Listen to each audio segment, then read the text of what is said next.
Hi, and welcome to another episode of I Love Youth Work. Today, we're with the legendary Bob Leaf, the father of international public relations.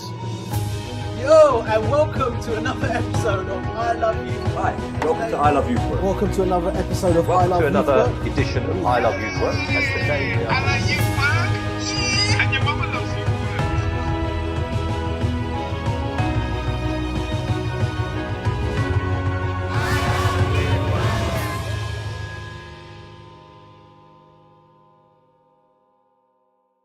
Hi, Bob, and thank Hi. you.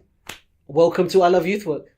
Well, I like your organization so much. It's a pleasure to be here. So when we first met, I remember we met in that cafe, and after I described to you what I did for a living, you said, so we do the same thing. We practice the art of perception. For the viewers, could you just explain what you mean by the art of perception? It's a phrase of yours that I've adopted. Well, there are four kinds of perceptions. It doesn't exist. Like if a person wanted to open a restaurant across the street from here, he has to create the perception because no one knows it. Yeah. If it's positive, like the church at Christmas, you enhance it. If it's negative, you try and change it. If it's so negative, like Israel in the Middle East, you try and modify it. And those are the four kinds of perceptions there are. But perception is reality, is what I always say, because what is perception, what counts. And it's the same in personal life. It's the same in any relationships you might have, even with your own family. If you're married to someone and your wife likes four things about you but doesn't like two, you've got to decide, is her perception wrong and you try and change her too? Or is her perception right and you try and change? Because perception is reality. What is perceived is what's real. So fantastic insights. What brings us to speak to you, and we've had some conversations in the past, is around how we can use some of the lessons that you've learned and the wisdom in our field, in the youth work field. What would be some of the points or some of the tips that you'd give? The only tip is the key is who you're trying to reach, whether they're people that are going to donate, there are young people working there. What is their perception? Mm-hmm. That is the key to your success. Like if there are certain people you'd like to donate and they're not giving money to you, why? And if you find out their reason is wrong, you want to change their perception and you explain to them why it is beneficial for them to contribute to your organization. Do you think this thing about perception also applies to the way that youth workers like us perceive young people? Definitely. You have to make sure that you perceive correctly. If they're having problems, you have to perceive what's causing those problems, because you're not going to be able to change them if you don't know the reasons they're there. So perception is the key no matter what you do. What's the dangers of having kind of perceptions that may be based on false evidence? Like you've assumed that young people are having a problem because, broken families, or young people are having a problem because they don't have a job. What would be some of the dangers of having false perceptions? Maybe some stories that you... Well, no. There's always dangers in false perceptions. But the whole key is to try and find out what is the real perception. Mm-hmm. That's why it's the key to your success or in anything you do. What is the real perception? Like I worked for thousands of clients, and those clients, they're trying to reach certain audiences. And it's vital to know why the audiences do like them, don't like them, could like them, and so on. So you've got to get to find out what the perception is. How do we do that, Bob? Well, with people, that's a very, very difficult question. You have to deal with them and talk to them and learn more about them, what their thinking is. Or like people you're trying to contribute. Why don't they contribute? You've got to learn from them why they don't feel they should contribute to you. There's others they should contribute to. And you've got to know why they feel that way. And then you're able to explain why they're wrong and why they're making a mistake. And that way you're able to change their perception from not wanting to contribute to wanting to contribute. And it's through that engagement, that dialogue, that change happens. So the dialogue is what you learn, and then you have to go to how to change it by what you say to them that's going to change that perception. Because if their perception is something that's completely wrong, you can show them the facts. You think it's this, this, and this, but it isn't. Let me explain why. Oh, I didn't know that. Now that I know that, maybe I'll contribute. But if it's something, there are certain perceptions you can't change. I mean, there are perceptions that you can't change.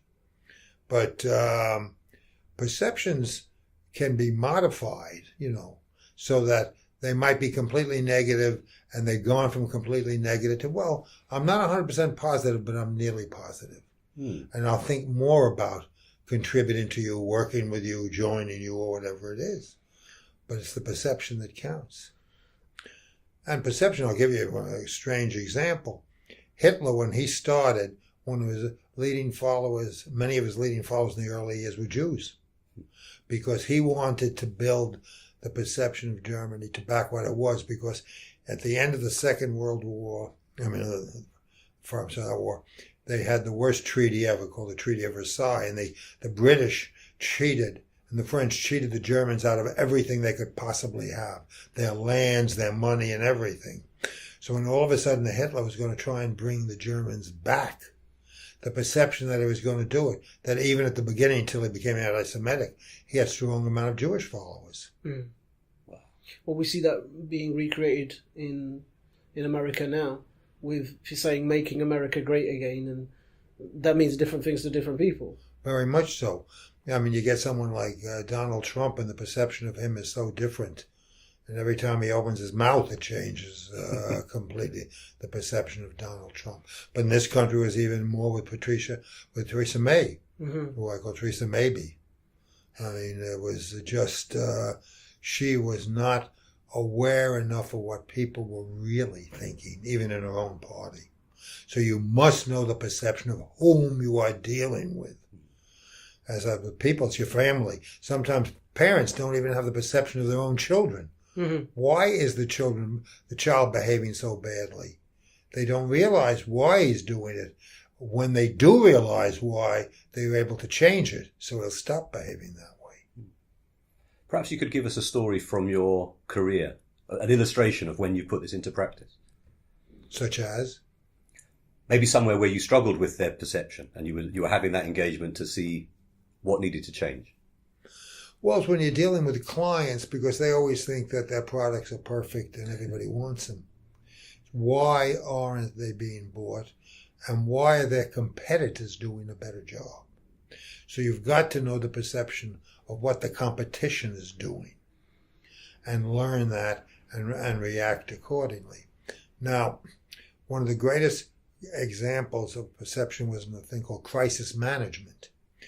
When many years ago, a guy went into, in Chicago, into a store and poisoned the product, which was called Tylenol.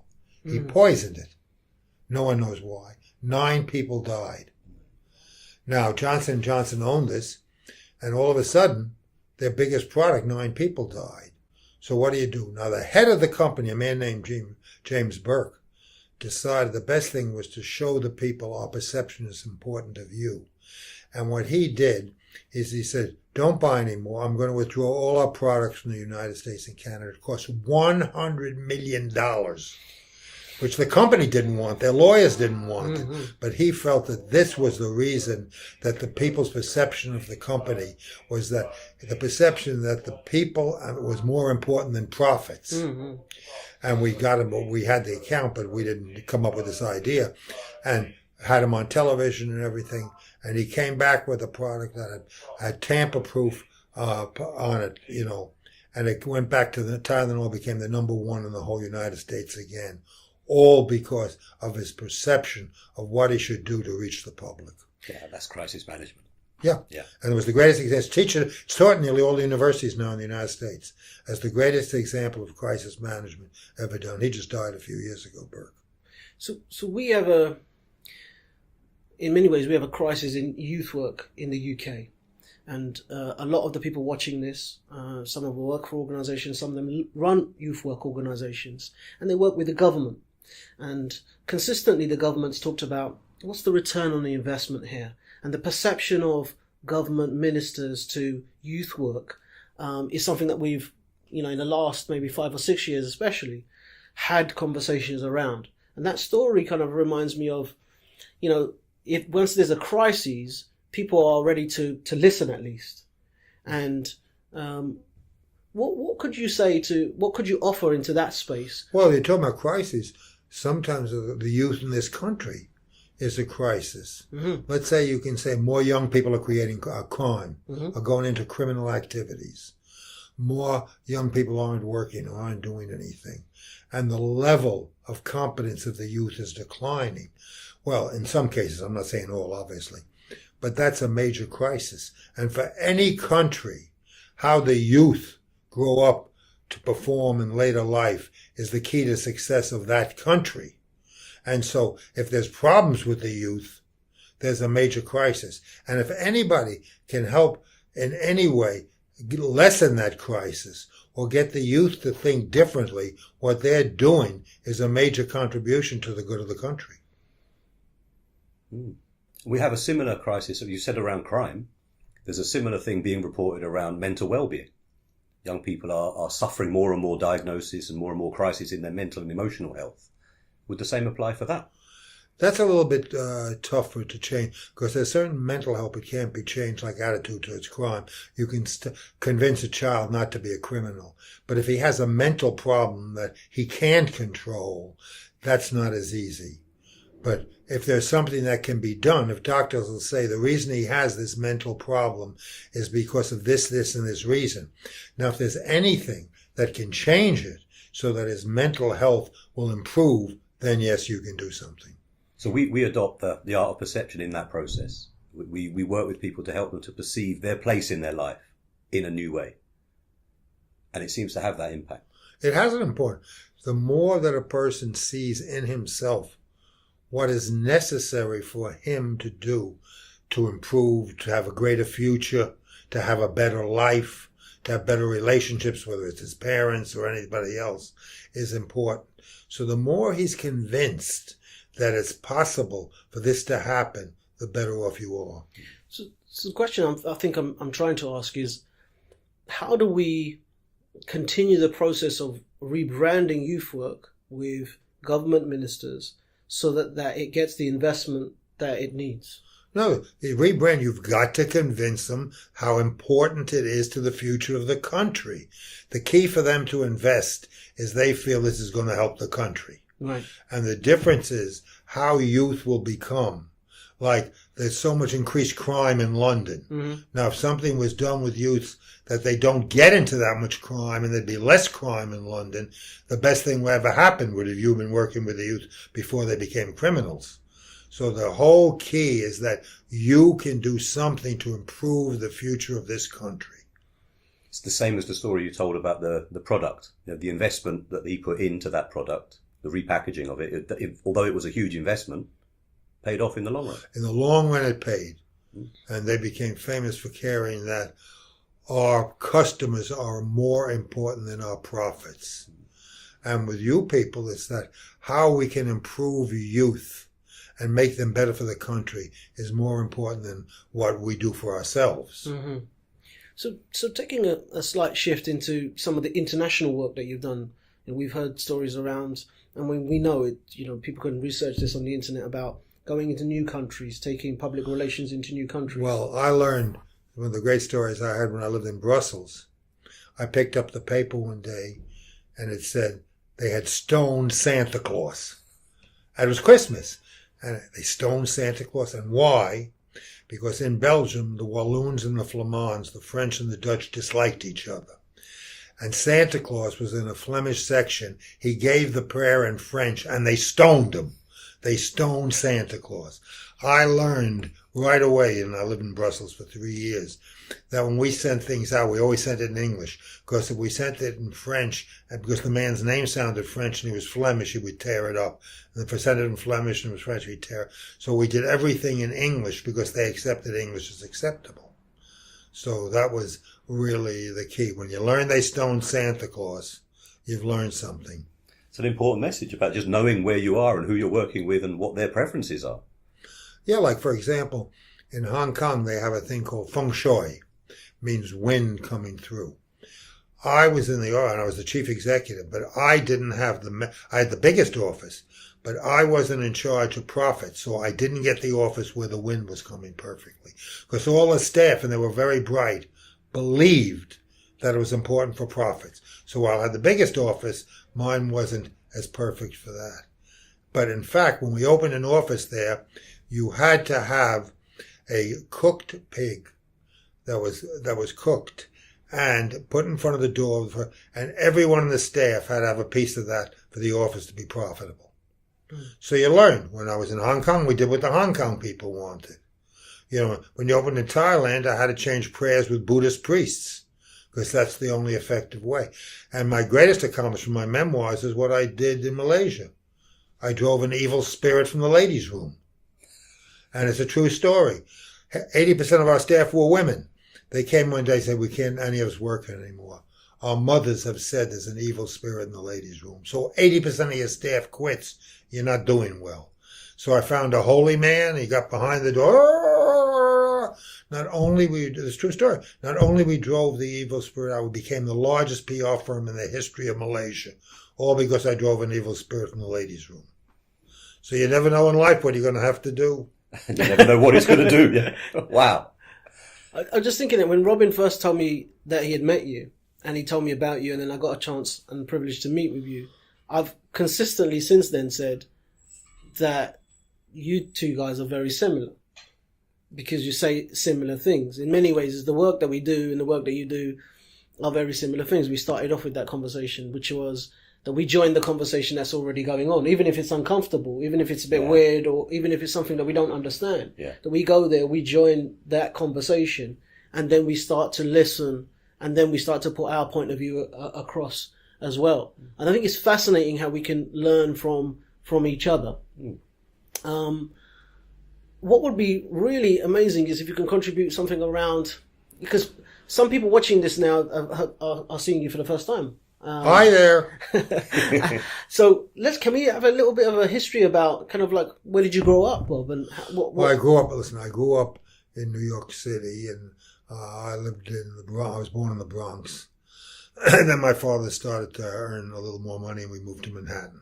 So I moved to Manhattan. I went to school there, high school there and everything. And I then went to university out in Missouri. They had the first journalism school in the history of the United States. And I went there, and I was going to be I thought a sports writer, and then I changed to advertising. Then I listened to the lecture by the teacher teaching in public relations. It was so brilliant. I changed my major to PR, and I majored. But then I got my master's degree in history, and I found out, and I learned this and this was so perception, the history did it more probably for me than the journalism. Because being in countries where I knew about their history, like the French disliked the British and disliked the Americans because English had become the world language, not French. And the French really resented this. And so here I was, the only office I had anywhere in the world. I never had an American or an English manager. But I know more about their history than they did. So in Verdun, they fired 6,870 bullets here in Patanla because they accepted me and would accept the company because of my knowledge of French history. And so their perception I couldn't be all bad.